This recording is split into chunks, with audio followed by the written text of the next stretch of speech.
Hello friends, I welcome you all in my YouTube channel. दोस्तों, उम्मीद करता हूं कि आप सब खैरियत से होंगे। फ्रेंड्स, आगे बढ़ने से पहले एक छोटा सा रिकैप। इससे पहले हमने डिस्कस किया था सेंटेंस के बारे में, कितने तरह के सेंटेंस होते हैं, क्या क्या वैरायटीज़ हैं, उनका यूज़ क्या होता है और उनका जानना कितना ज़रूरी है। इसके मैंने डिटेल लेसन दिया था, तो जिन्होंने उस लेसन को देखा नहीं है तो उनसे रिक्वेस्ट है कि वो आई बटन पर देखिए, ऊपर दिख रहा है जी, उसको टच करें और आप उस वीडियो को ज़रूर देख लें ताकि पुराना वीडियो और पुराना लेसन का कंसेप्ट क्लियर हो जाए। अच्छा, आगे आज हम पढ़ेंगे टू एंड एनफ को लेकर। टू और एनफ ये भी ग्रामर का एक अहम पार्ट होता है।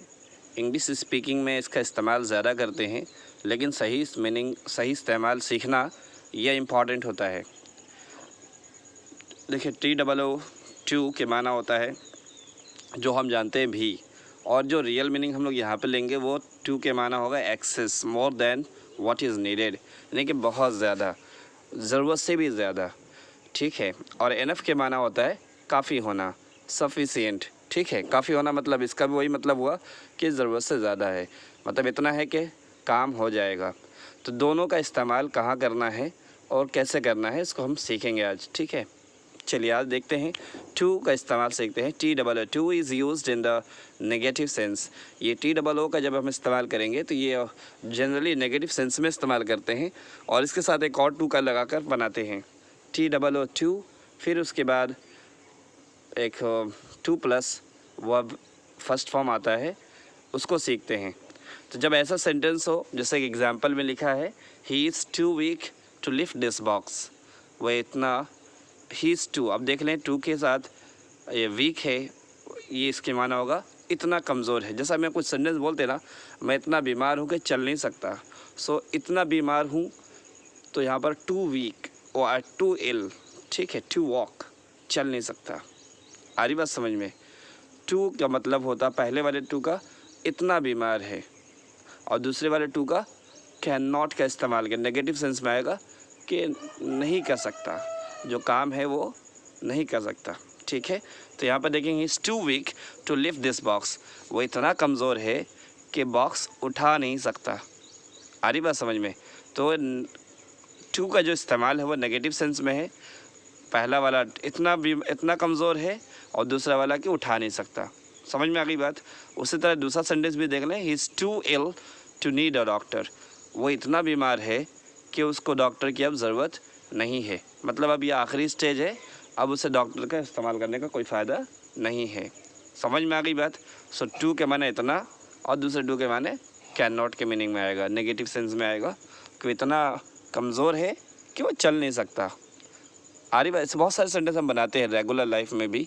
तो जैसे वो इतना बूढ़ा है कि खड़ा नहीं हो सकता, he is too old to stand up. ठीक है, मैं इतना बिज़ी हूँ कि बात नहीं कर सकता, I am too busy to talk to you, मैं इतना बिज़ी हूँ कि बात नहीं कर सकता। इस तरह के सेंटेंस में पहला जो टू आएगा वो TOO से आएगा, और जो दूसरा टू आएगा वो TO के साथ आएगा, वो आपका फर्स्ट फॉर्म रहेगा। आ रही बात समझ में? इसका स्ट्रक्चर पहले सब्जेक्ट लिख लेते हैं, उसके बाद इज़ आर एम, उसके बाद टू के साथ यहाँ पर बताया एडजेक्टिव या एडवर्ब से पहले ये टू आता है। आई बात समझ में? टू वीक, आई होप समझ में आ गया। टू के माना क्लियर हो गया। आगे हम देखते हैं एनफ को देखते हैं। Enough is used in the positive sense. Enough का इस्तेमाल हम पॉजिटिव सेंस में करते हैं। अभी हमने टू का इस्तेमाल सीखा था, वो नेगेटिव सेंस में था कि इतना कमज़ोर है कि चल नहीं सकता, तो नहीं के मीनिंग आएगा।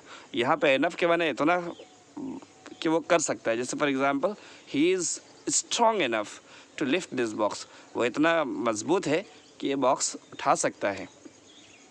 मतलब समझ में आ गई बात? इतना स्ट्रॉन्ग है कि वो बॉक्स उठा सकता है। He is strong enough to lift this box. अच्छा, ये इनफ कहाँ आएगा? इनफ आएगा एडजेक्टिव के बाद। वो टू कहाँ आया था? एडजेक्टिव से पहले या एडवर्ब से पहले। आई बात समझ में? तो एडजेक्टिव या एडवर्ब से पहले आएगा टू, सॉरी ये पहले आएगा टू, और एनफ जो है वो एडजेक्टिव या एडवर्ब के बाद आएगा। क्लियर हो गई बात? He is strong enough to lift this box. आप देख लें यहाँ पर भी,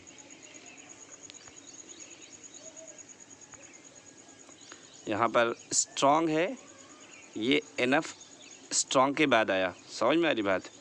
तो एनफ जो आएगा वो ये स्ट्रॉन्ग के बाद आएगा। तो ही इज़ इल एनफ, इल ये एडजेक्टिव है, एनफ उसके बाद आया, ठीक है। So he is ill enough to need a doctor, वो इतना बीमार है कि उसे डॉक्टर की ज़रूरत है। तो यहाँ पर पॉजिटिव सेंस है, इसे डॉक्टर की ज़रूरत है। और हमने अभी जो 2 में डिस्कस किया था वो इतना बीमार है कि उसे अब डॉक्टर की ज़रूरत नहीं है। आई होप कि समझ में आ गया, ठीक है। तो ये रहा आज का जो 2 और एनफ के बारे में। तो ये बिल्कुल बहुत ईजी होता है और लेकिन बहुत इम्पॉर्टेंट होता है। और जिसको भी कोई डाउट है तो प्लीज़ मुझसे बताएं, मैं फिर इसका वीडियो एक बार फिर से रिकैप कर दूंगा ताकि आपको इजी से समझ में आ जाए। लेकिन इसको समझने के लिए इसको जब तक हम बनाएंगे नहीं खुद से तब तक समझना मुश्किल है। इसलिए मैंने इसमें 3 एक्सरसाइज दिए हैं, आप इसको बनाएं ताकि जब इसमें आप एक्सपर्ट हो जाएं, मास्टर हो जाएं, आपको खुद ही समझ में आ जाए कि कैसे सेंटेंस बनेगा। चलिए देखते हैं सेंटेंस की तरफ। ये एक्सरसाइज 1 है, rewrite each sentence using so that. अच्छा, हमने जो है 2 पढ़ा था अभी, उसमें हम सो डैट का इस्तेमाल भी करके देखते हैं। देखिए नीचे वाला जो सेंटेंस है आप देख लें, यहाँ पर he is too weak to lift, he is too weak to lift this box. देख रहा है आपको, यहाँ पर हमने बनाया था, इसको चेंज करके दिखाया था, he is so weak. Too weak को क्या किया हमने, सो वीक, इतना कमज़ोर है। 2 तरीके से बन सकते हैं, हम टू लगा के बना सकते हैं और सो डैट से भी बना सकते हैं, ठीक है। He is so weak that he can not lift this box. ठीक उसी तरह दूसरा जो है, is too ill to need a doctor, he is so ill that. So और डैट का इस्तेमाल करके हम क्या करेंगे, ये इसको हम बना सकते हैं। तो इससे हमने 2 तरीका सीखा, एक तो टू एंड टू के साथ इस्तेमाल करके बना सकते हैं और उसी सेंटेंस को हम सो और डैट के साथ भी बना सकते हैं। क्लियर होगी बात। So he is so ill that it is no use to send for a doctor. वो इतना बीमार है कि अब उसे डॉक्टर बुलाने की ज़रूरत नहीं है। आई होप कि समझ में आ गया। चलिए हम देखते हैं, वो एक्सरसाइज पे देख लेते हैं। यहाँ पर लिखा है इट इज़ टू ओल्ड, ठीक है, it is too cold, it is too cold for us to go out. It is too cold, इतना ठंडा है हमारे लिए कि हम बाहर नहीं जा सकते। तो हमने इसको बनाया it is so cold that, so that के साथ बनाना है ना, सो डैट, ठीक है। तो it is so cold that we can not go out, we can not go out. इस टू को हमने लिया कैन नॉट से, सो कोल्ड डैट। उसी तरह जो है एनफ वालों को देख लेते हैं, शी इज़ वाइज एनफ, वह इतनी अक्लमंद है टू अंडरस्टैंड इट, कि वो इसको आसानी से समझ सकती है, means she can understand it. She is wise enough to understand it. तो इसको हमने जो है सो डैट से बनाया था, शी इज़ सो वाइज, वो इतनी अक्लमंद है। वाइज एनफ को हमने क्या बनाया, सो वाइज लगाया। डैट शील अंडरस्टैंड इट, वो इसे अच्छे से समझ लेगी। क्लियर हो गई बात। और शी कैन अंडरस्टैंड इट भी लगा सकते हैं आप इसको, she is so wise that she can understand और शी विल अंडरस्टैंड इट। सो ये आप पर डिपेंड है, आप इसको कैन में बनाना। जब सेंटेंस आप जो बोलेंगे ये आप क्या बोलना चाह रहे हैं वो सेंटेंस आप पर डिपेंड करता है कि आप फ्यूचर में बोल रहे हैं या उसकी कैपेसिटी बता सकते हैं। सो शी कैन अंडरस्टैंड भी बोल सकते हैं और शी विल अंडरस्टैंड इट। चलिए रहा 3, 4, 5, 6, 7, 8 ये क्वेश्चन आपके लिए है, ये आप उसको बनाएं ताकि आपको इसमें महारत हो जाए। चलिए आगे देखते हैं हम लोग। एक्सरसाइज 2 में देखते हैं, combine each pair of the sentences using the word in bracket. आपको जो 2 सेंटेंस अलग अलग लिखे हैं, it is very cold we can not go out, ऐसे 2 सेंटेंस को जोड़ना पड़ता है टूल से लगा करके। और ऐसे ही 2 सेंटेंस एक और है, देखिए नीचे, the fruit is ripe we can pick it, ठीक है, इसको एनफ से जोड़ना है। तो कंबाइन करते हैं टू और एनफ का इस्तेमाल करके। तो पहला हम देख लेते हैं किस तरह बनाया उन्होंने, जैसे कि it is very cold we can not go out. तो ये we can not go out को हमने चूँकि नेगेटिव सेंस हम टू से लगाएंगे, it is too cold, very को क्या करेंगे, very change to too, very कहाँ जाएगा, वेरी बदल जाएगा टू में। और ये जो है गो आउट को हम ले लेंगे और उससे पहले लगा लेंगे too, it is too cold to go out. Clear हो गई बात। ये हम वी कैन नॉट का इस्तेमाल नहीं करेंगे, तो वर्ब जो लेंगे टू के साथ वर्ब लगा करके जोड़ देंगे। So it is too cold to go out, इतना सर्द है, इतना ठंडा है कि बाहर नहीं जा सकते। अच्छा, उसी तरह जो है द फ्रूट इज़ राइप, अब देख लें एनफ से बनाना है। द फ्रूट इज़ राइप, फल पका हुआ है, वी कैन पिक इट, हम इसे तो उठा सकते हैं, ठीक है। तो हम इसको बनाएंगे the fruit is ripe enough. देखो एनफ जो आएगा ना वो एनफ ये एडजेक्टिव या एडवर्ब्स के बाद आएगा। आप समझ में आ रही बात? एनफ राइप नहीं बोल सकते हैं, ripe enough. The fruit is ripe enough क्या है? अब वर्ब के साथ वी कैन हटा करके टू लगा करके बनाएंगे। वर्ब चूज़ कर लेंगे, ये वर्ब बचा, इसके साथ to pick it. The fruit is ripe enough to pick it. समझ में आ गई बात कि फल इतना पका हुआ है कि इसको हम उठा सकते हैं। क्लियर? आई बात समझ में? अब भी डाउट होगा तो फिर भी कॉल आप जो है मैं कमेंट सेक्शन में बताएं, ताकि मैं इसको फिर से नेक्स्ट वीडियो में और क्लियर करके बता दूं। आई होप कि बहुत अब इजी है आपके लिए, बिल्कुल एकदम इजी है। आप इसको पहला वाला उतार लेंगे, इट इज़ वेरी कोल्ड को हम वेरी को हम चेंज करेंगे टू में, और उसके बाद जो नेक्स्ट वाला सेंटेंस उसमें जो वर्ब देखेंगे, वर्ब को हम क्या करेंगे, वर्ब को टू लगा के जोड़ लेंगे, टू गो आउट। बस इसी तरह इसमें भी है, एनफ में भी the fruit is ripe, the fruit is ripe उतार लेंगे, उसके बाद एनफ लिख लेंगे, the fruit is ripe enough, ठीक है। उसके बाद जो वर्ब है उसको टू लगा करके टू पिक इट। बस इजी है ना? चलिए नेक्स्ट क्वेश्चन आप देखें, इसको बनाकर कमेंट सेक्शन में भेजें, ताकि जो है आपको प्रैक्टिस करेंगे जब ना, तो आपको और भी ज़्यादा समझ में आएगा। खुद बनाएं, गलत होगा कोई दिक्कत नहीं, आप कमेंट सेक्शन में भेजेंगे, मैं इसको करेक्ट करके बताऊंगा। नेक्स्ट वन में आप आते हैं, थर्ड एक्सरसाइज देख लें। Complete each sentence using too और एनफ एज शोन। टू और एनफ का इस्तेमाल करके सेंटेंस को कंप्लीट करिए। चलिए मैंने एक सेंटेंस, दो सेंटेंस मैंने इसको एक्सरसाइज के तौर पे मैंने आपको हेल्प के लिए बना दिया है, ताकि उसको आप देख करके आपके लिए बनाना आसान हो जाए। देखिए आई कुडेंट वर्क है ना, सो आई कुडेंट वर्क, मैं काम नहीं कर सकता। क्यों? कि यहाँ पर टायर्ड बता दिया ना, यहाँ पर जिससे कि टायर्ड बताया उन्होंने, क्या टायर्ड है, तो टायर्ड को हमको क्या करना है, चूँकि कुड नॉट ये नेगेटिव सेंस है, तो हमको समझ में आना चाहिए कि टू लगेगा। समझ में आ रही बात? नेगेटिव सेंस के लिए हम क्या लगाएंगे, टू लगाएंगे, TOO, और पॉजिटिव सेंस के लिए हम एनफ लगाएंगे। सो यहाँ पर कुड नॉट बताया, मतलब कि वो नेगेटिव सेंस है। सो आई कुडेंट वर्क, मैं काम नहीं कर सकता। क्यों नहीं कर सकता भाई? को बिकॉज मैं बहुत थका हुआ हूँ, आई वॉज टू टायर्ड, मैं बहुत थका हुआ था, मैं काम नहीं कर सकता था क्योंकि मैं बहुत थका हुआ था, ठीक है। उसी तरह जो है दूसरा सेंटेंस देख लें, he can lift this box, वो इस बॉक्स को उठा सकता है। काहे को उठा सकता है? उसकी वजह कि वो स्ट्रॉन्ग इनफ है, he is strong enough. Strong enough strong नहीं बोलेंगे, देखो लो समझ में आ रही बात। जो इनफ आएगा वो एडजेक्टिव के या एडवर्ब के बाद आएगा। ये चूँकि स्ट्रॉन्ग है, ये एडजेक्टिव है, इसलिए इसके बाद इनफ आएगा, ठीक है। आ गई बात समझ में? आई होप कि समझ में आया। सो यहाँ पे जो है टू का इस्तेमाल और एनफ का इस्तेमाल फिनिश होता है। मुझे उम्मीद है कि आपको समझ में आ गया, और अब भी समझ में नहीं आया तो आप ज़रूर कमेंट सेक्शन में लिख के भेजें, ताकि मैं इसको जब रिपीट करने का सोचूं, मैं जब बनाऊं इस वीडियो को, तो उसको स्पेशल इसी का एक लेसन फिर से तैयार करके आपको पेश करूं, ताकि आपका जो कंसेप्ट है वो डाउटफुल ना रहे, ठीक है। अब आते हैं हम लोग नेक्स्ट लेसन में, सेकंड पार्ट लिसनिंग एक्टिविटी। ये लिसनिंग बहुत इंपॉर्टेंट होता है, इसके बगैर अगर हम सुनेंगे नहीं तो फिर बोलेंगे, सही बात सुनेंगे तो सही बोलेंगे, और गलत सुनेंगे तो गलत बोलेंगे। हम जो इंग्लिश सुनते हैं वो गलत सुन लेते हैं, कभी कभी हमारे साथी बोल रहे हैं, हमारे फ्रेंड बोल रहे हैं, तो हम लोग जो गलत सुनते हैं तो गलत बोलते हैं। इसलिए सही सुनेंगे सही प्रोनाउंसिएशन के साथ, तो हम सही प्रोनाउंस भी करेंगे, ठीक है। चलिए now the it's for you here.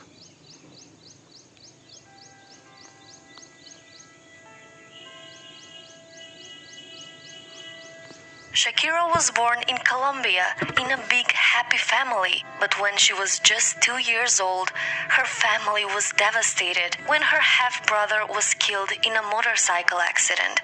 And few years later, her father's jewelry business went bankrupt and he lost everything. Shakira was sent to her uncle until her parents resolved the problem. But when she came back, everything was different. Her life flipped upside down. We lost our car, we lost our furniture, and I remember vividly the day I walked into my house and all the furniture was gone because my dad had to pay his debts. And when I saw this, I was so frustrated. I I was upset with my parents because I couldn't understand how they did so poorly in business. But her parents found a way to make her happy and grateful for what she already had. They took her to a park where children lived in the dirt, hungry, with bare feet and torn clothes. She saw families and children who were much less fortunate than her, and at that moment she made a promise that she'll work hard to become successful and one day come back to help those kids.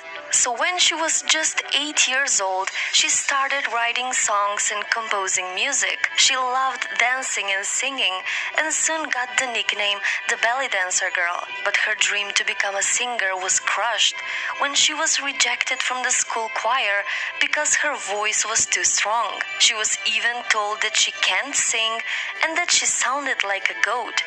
I was full of dreams. From the age of 10, I had chosen a career. I knew I wanted to be a singer, and this guy wouldn't let me in the school choir. She was devastated, but her father motivated her to never stop singing. So Shakira decided to never change the way she sings, to never try and imitate someone else. She embraced her unique voice and built an empire on it.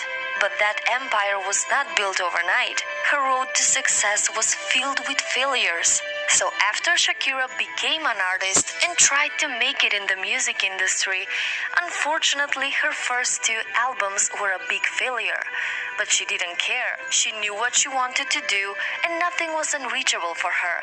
So at the age of 18, she released another album that became a huge success. And Shakira kept her promise. She founded a charity organization to help poor children in Colombia. And her foundation has since expanded to many countries all over the world. So the poor girl who was once made fun of because of her voice, today is one of the most loved and recognized artists in the world. She has won many awards and became one of the best-selling Latin artists of all time. And in 2014, Shakira was listed as the 58th most powerful woman in the world.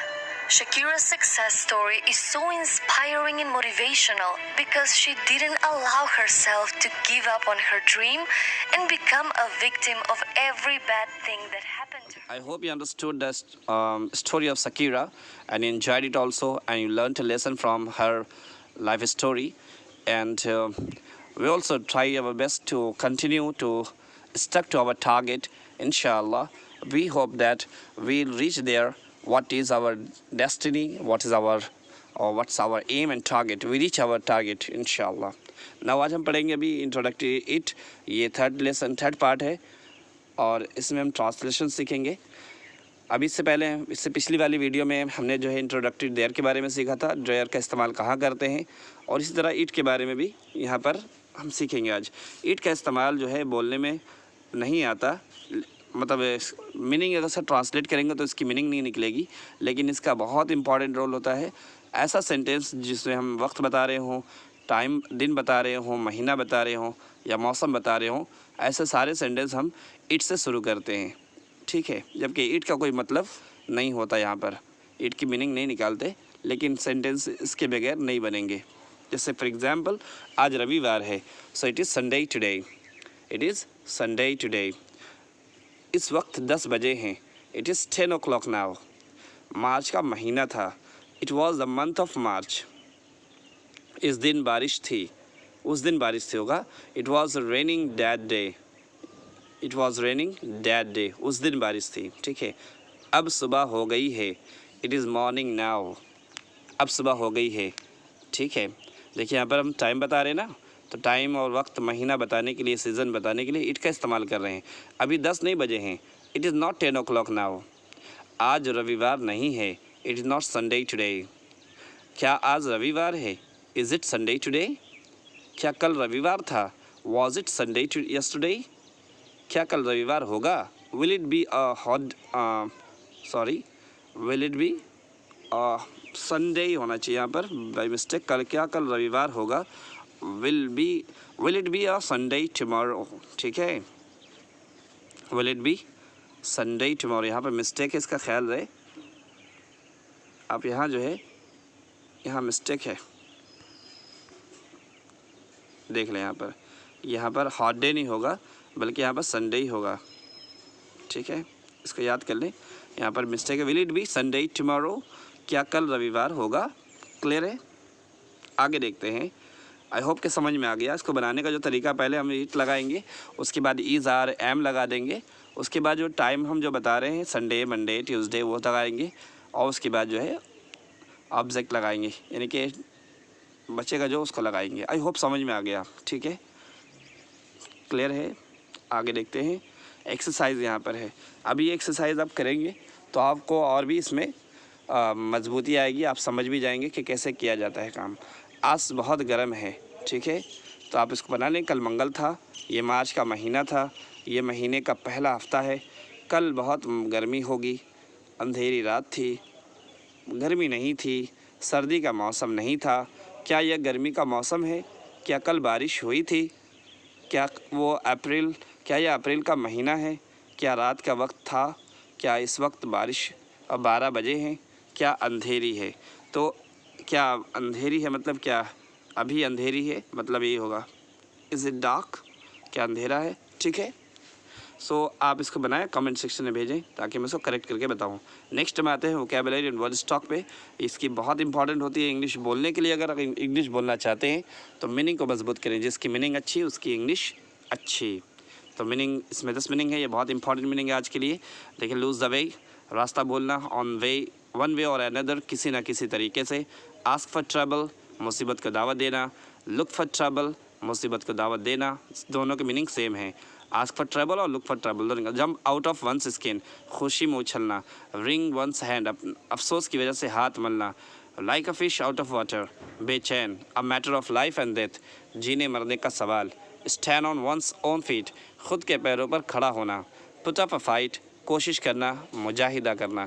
तो ये सारी चीज़ें हैं, बहुत important phrase हैं, इसको याद करें। डेली यूजेबल वर्ड्स हैं, इसका इस्तेमाल करें अपने स्पीकिंग में ताकि ये चीज़ें याद रहें। चलिए, लास्ट पार्ट है प्रोनाउंसिएशन पे हम देखते हैं। आज हम सीखेंगे साइलेंट टू डब्लू।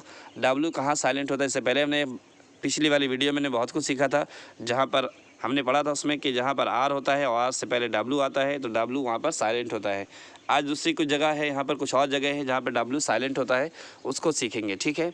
चलिए, आज पहला वर्ड है हमारा जो हम लोग बहुत ज़्यादा कॉमन है, अक्सर हम बोलते हैं, आप सुनते भी होंगे, लोग बोलते हैं आंसर, आंसर बोलते हैं, है ना। आंसर नहीं होता, तो आपको बोलना है answer, answer, answer. I hope समझ में आया। आंसर, यहाँ पे डब्लू साइलेंट है, डब्लू को नहीं बोलेंगे, आंसर। नेक्स्ट है टू, टू, इसमें टी ओ, टू, डब्लू यहाँ पर साइलेंट है, टू।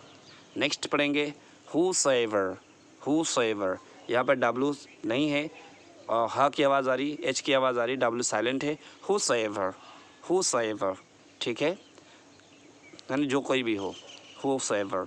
नेक्स्ट है whom, whom, यहाँ पर भी डब्लू साइलेंट है कि डब्लू एच के साथ, यानी कि जब एच से पहले डब्लू आता है तो कुछ कुछ जगहों पर डब्लू साइलेंट होता है, ठीक है, डब्लू एच के साथ, लेकिन हर जगह नहीं होता, लेकिन कुछ जगह होता भी है।